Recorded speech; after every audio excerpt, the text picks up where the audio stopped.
Katanya kalau yang sudah kena stunting agak susah diobati, hanya 20%. Tapi data menunjukkan turun stunting itu, dan itu dibanggakan oleh Jokowi loh. Satu orang saja pun warga negara Indonesia ini sakit menderita harus dibela oleh negara. Kalau memang begitu modelnya, orang-orang yang kena penyakit yang besar-besar itu nggak usah diobati aja, biar mati sekalian. Berani nggak pemerintah ngomong begitu? Yang parah-parah penyakitnya kan banyak itu, yang parah sekalipun tetap dia berobat. Mengapa? Karena kuasa Tuhan ada. Masyarakat percaya pada itu. Kita negara religius, orang percaya bisa sembuh. Ini kan negara ini kebijakannya salah nih kalau begini modelnya. Orang yang udah stunting katanya nggak bisa diobati, hanya 20%. Dari data ini data itu kan nggak boleh begitu. Emang mereka mau stunting? Jangan-jangan negara ini gagal memberikan makan untuk rakyatnya, maka stunting. Tidak boleh rakyat ditinggalkan, ya kan? Apapun alasannya, ya nggak kan? Pakainya bukan uangnya presiden, bukan uang dirjen, bukan uang menteri, tapi uang rakyat. Kan itu yang dipakai. Ngapa nggak digunakan dengan benar? Coba kalau warga Amerika, saya contohkan tuh, warga Amerika hilang di Gunung Sindur satu orang aja hilang di Gunung Sindur, semua polisi kita sampai sibuk dibuatnya itu, suruh cari itu. Ini coba berapa tadi? 25 jutaan. Ini yang betul berapa sih sebetulnya? Anak balita kita berapa, yang kena stunting berapa, yang turun berapa? Jadi biar clear, supaya ini tuntas nih persoalan. Ini bisa panjang nih ceritanya kalau begini.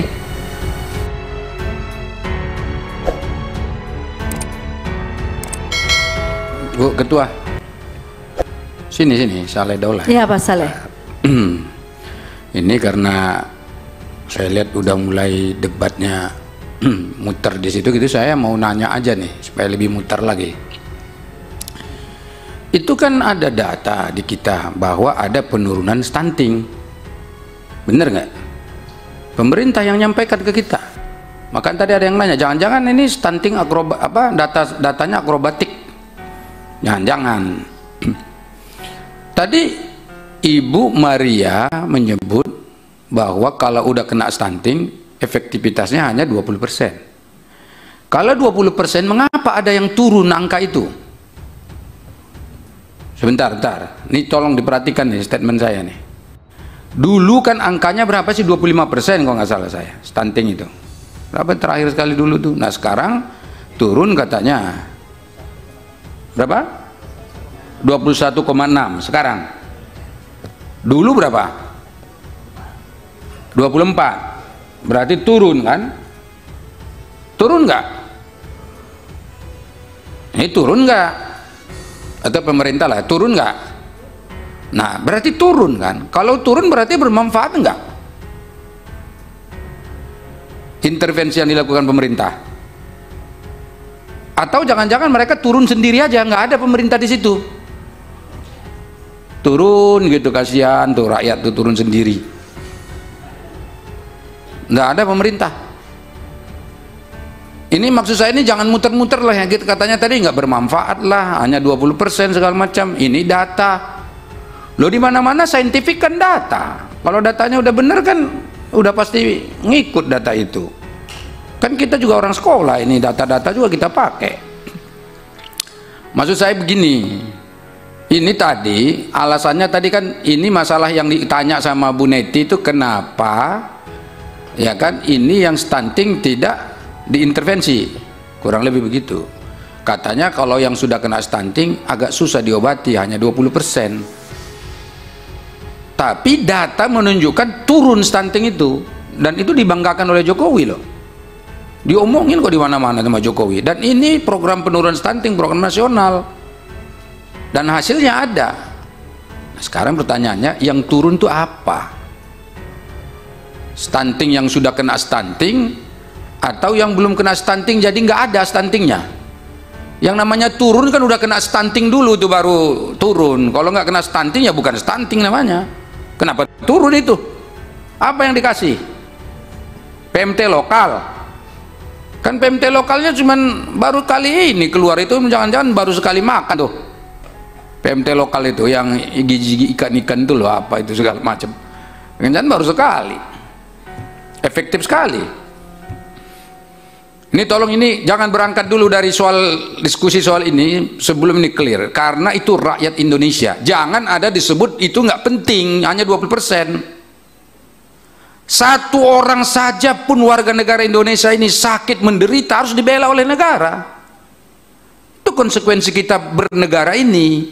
Itu konsekuensinya semua orang harus taat pada Pancasila, Undang-Undang Dasar 1945. Itu konsekuensinya kita bernegara Pancasila dengan demokrasi Pancasila. Konsekuensinya apa? Dilindungi warga negaranya. Tapi juga mereka harus bayar kalau memang ada bayaran-bayaran kewajiban. Ya kan? Kan nggak boleh bikin negara komunis di Indonesia nih, benar nggak? Nggak boleh bikin negara Islam di Indonesia nih. Itu juga konsekuensi.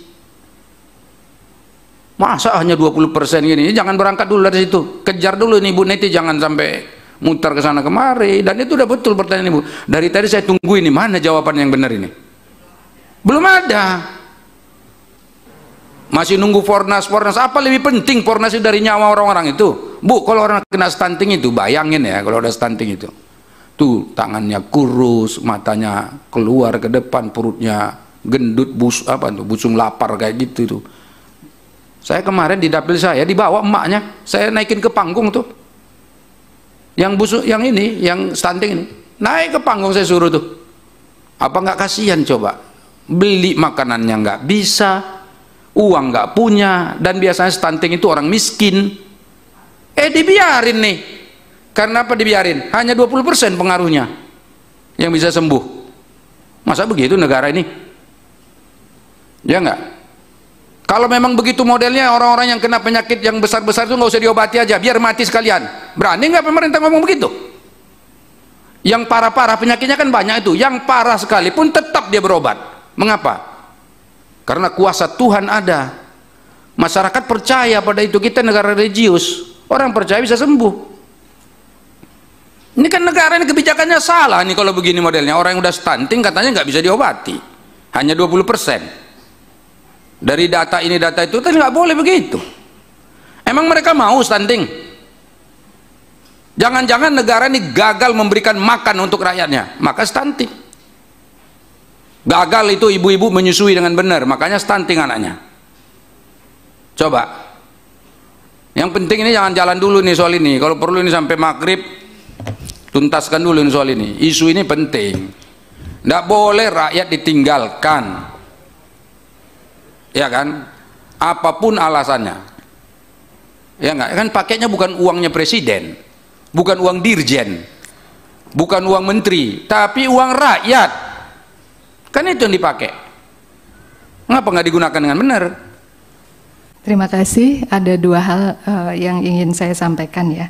Yang pertama, kita tidak membiarkan anak stunting. Karenanya kita mengeluarkan PNPK penanganan stunting. Jadi ini PNPK yang keluar tahun lalu. Jadi yang tadi dengan PKMK, tata laksana anak stunting ini standar yang kita keluarkan tahun lalu. Jadi ini adalah tata laksana baru untuk anak stunting menggunakan PKMK, dan karena ini baru maka kita memang hitungan pembiayaan dan juga memasukkannya di dalam standar obat itu ya tadi kami sampaikan sedang berproses. Tapi ini kita mengeluarkan standar itu justru karena kita tidak ingin membiarkan anak stunting gitu. Ini itu yang ditanyakan. Ya. Ini yang kedua yang ingin saya sampaikan, angka stunting kita turun dari 24 menjadi 21. Nah, penurunan ini dari mana? Nah, ini adalah data survei, sehingga ini bukan data kohort. Jadi karena bukan data kohort, kita tidak mendapatkan apakah ini anak yang sembuh dari stunting, ataukah ini anak yang tidak jadi stunting, gitu. Kan usaha kita ada dua, yaitu usaha pencegahan dan juga usaha tadi mengembalikan yang anak stunting. Meskipun dari mengembalikan anak stunting itu kita sudah tahu bahwa kita tidak akan dapat penurunan yang cukup drastis gitu. Kalau dari data kita menunjukkan demikian. Tapi karena ini data populasi, Pak Saleh, jadi data populasi itu pada populasi balita yang kita ukur, dan ini satu waktu ya, pengukurannya satu waktu, sehingga kita tidak memiliki data kohortnya, gitu Pak. Masalah. Bu Maria ini nggak yakin dengan jawaban dia itu. Iya kan? Saya lihat kok ciri-ciri yang nggak yakin itu. Nyebut nama saya 3 kali. Pak Saleh begini, Pak Saleh. Nggak yakin. Dan saya nggak percaya juga sebetulnya jawaban begitu. Kenapa? Karena tadi Bu katanya tadi penurunan stunting. Kata Ibu tadi penurunan stunting, jangan-jangan orang tuh udah mau stunting nggak jadi stunting. Itu dari mana cerita begitu tuh? Emang ada nggak gitu orang? Dia mau stunting ini, nggak jadi, dia nyesal. Nah, ya udahlah, aku nggak jadilah jadi stunting. Akhirnya turun dia stunting. Berarti kan nggak ada intervensi pemerintah di situ. Kan kurang lebih begitu nih pemaknaan orang kampung lah, yang saya seperti saya nih yang nggak paham-paham gitu. Ya nggak? Kan itu. Sementara yang dimaksud tadi teman-teman mengatakan kalau belum pernah kena stunting ya berarti bukan penurunan stunting dong namanya. Itu namanya pencegahan. Yang kita dapat informasi yang dikeluarkan data itu adalah penurunan stunting. Bukan gini bahasanya. Yang mau stunting nggak jadi. Iya kan? Itu sama kayak mau pergi ke mana itu ya, ke bioskop tapi nggak jadi gitu. Ah, udahlah nggak jadi, ada kegiatan lain atau ada penyakit lain yang lebih enak, nggak usah jadi stunting deh. Yang gitu-gitu itu loh. Ini tolong dirumuskan ini definisi-definisi yang begini nih, karena kita juga nggak mau dengan apa namanya data-data yang simpang siur begini, ini membuat kita malah semakin tidak percaya dengan data yang ada. Ini teman-teman ini sejujurnya ini Komisi 9 ini sudah mengkampanyekan secara aktif ini anti stunting ini, termasuk saya di dapil saya sana. Tiba-tiba problemnya begini nih. Ya kan gimana teman-teman yang sudah bekerja nih? Enggak ada satupun di sini di Komisi 9 yang tidak ikut mengkampanyekan anti stunting itu. Benar nggak? Semua kan? Ya ternyata secara teoritis data-data ini nggak benar nih. Ngapain kita begini? Ini kebijakannya nggak benar kalau begini nih. Aduh, ya udah itu dulu Bu. Nanti kita dengar dulu lagi Ibu Maria. Ibu yakinlah jawaban Ibu dulu coba. Gitu, ya, supaya kita ini. Makasih silakan Mbak Maria. Jadi ini tadi kan data populasi ya Pak, prosentase anak stunting. Jadi kita dari balita kita jumlahnya mungkin sekitar 20 jutaan ya, 25 jutaan. Kemudian kita punya prevalensi kemarin 20%. Jadi 20% dari yang kita bentar, saya potong ya Ibu ya. Saya koreksi pemerintah. Ibu menyebut 25 jutaan. Dari dulu inilah kelemahannya pemerintah itu pakai kataan. Rakyat loh itu kan kita bisa hitung nggak berapa jumlah natalitas di Indonesia ini. Sama ketika ditanya berapa jumlah warga negara Indonesia di Malaysia. Ya sekitar 12 jutaan. Kok ada itu? Mana ada negara lain kayak gitu di sini? Coba kalau warga Amerika, bisa saya contohkan tuh. Warga Amerika hilang di Gunung Sindur satu orang aja hilang di Gunung Sindur. Semua polisi kita sampai sibuk dibuatnya itu, suruh cari itu. Ini coba berapa tadi? 25 jutaan. Ini yang betul berapa sih sebetulnya anak balita kita berapa? Yang kena stunting berapa? Yang turun berapa? Jadi biar clear. Supaya ini tuntas nih persoalan. Ini bisa panjang nih ceritanya kalau begini. Ya enggak? Demikian Bu Ketua, terima kasih. Ya.